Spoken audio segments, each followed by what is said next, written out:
What ethnicity do you believe the Antichrist is coming from? There's some people under the persuasion that he's Muslim, some under European, old revive, empire. What are your thoughts, and why do you believe that? Yeah.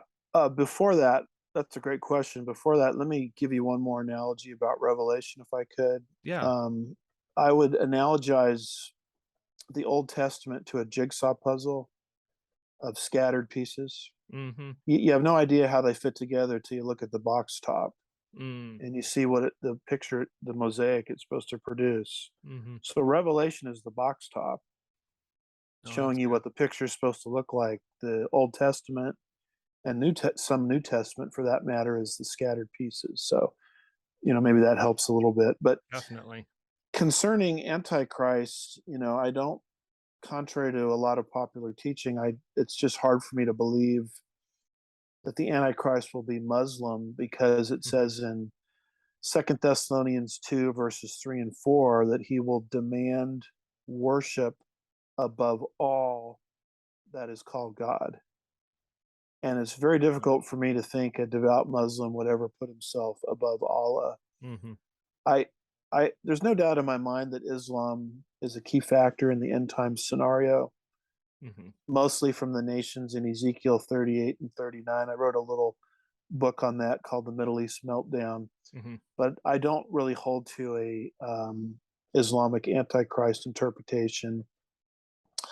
I don't think the Antichrist could be Jewish either, because he comes out of the sea, Revelation 13, verse 1, Mm-hmm. which very well could be, according to Revelation 17, verse 15, one of those figures of speech Mm-hmm. describing the mass of humanity, nations, multitudes, tongues, ethnicities, Mm-hmm. etc.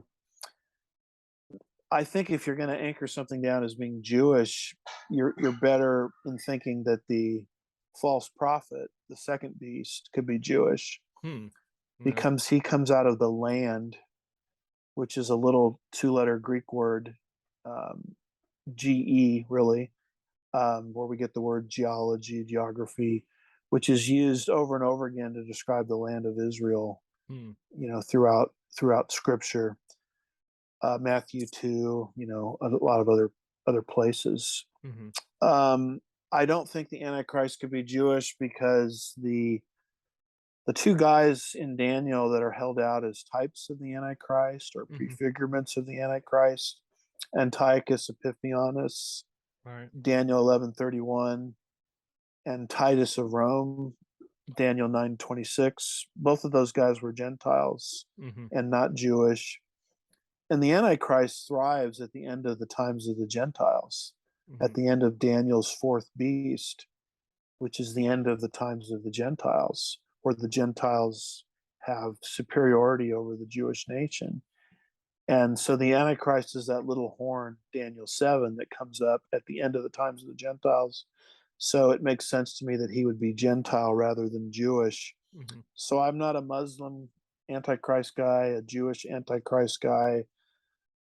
The best I can do is he's probably going to be Romish Mm-hmm.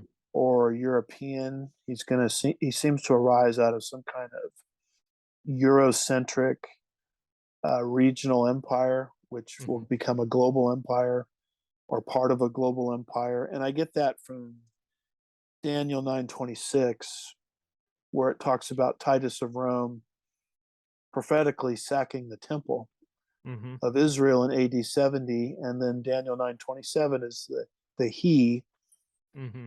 he will confirm a covenant with many, which we understand as the future Antichrist. And so the law of the nearest antecedent of the pronoun he Mm-hmm. takes you back to Titus of Rome.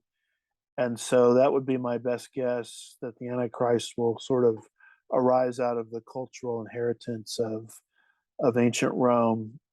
Um, but I don't think he'll be Jewish or Hebrew, nor do I think he'll be Islamic.